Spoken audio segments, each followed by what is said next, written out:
May Mendoza, Itbulaga Lenten Special, trailer pa lang nakakaiyak na.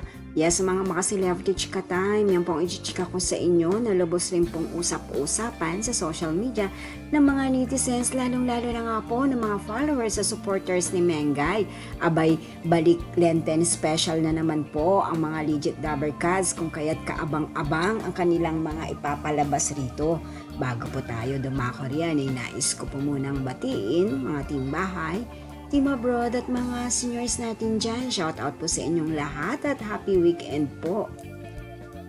Sa Martes Santo ay mapapanood na po natin ang Lenten Special na kung saan nga po ay pinagbibidahan nila Tito Sen o Tito Soto, Ming Mendoza, Jose Manalo at Raisa May Dizon. Ito po ay pinamagatang Love Thy Neighbor.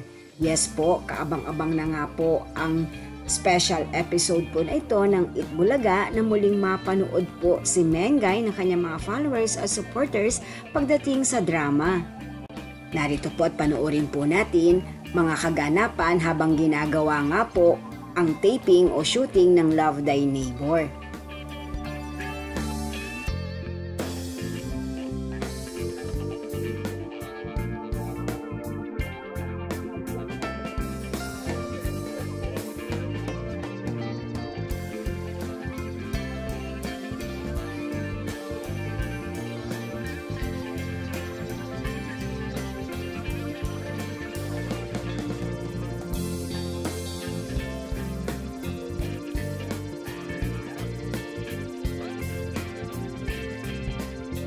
Yan po ang aking chika updates for today. Salamat po sa inyong panonood. Huwag po kalimutang mag-subscribe. Pwede po mag-comment sa ibaba. Basta't wag lamang po harsh o nakakasakit sa isa't isa. Salamat po muli. Spread love, not hate.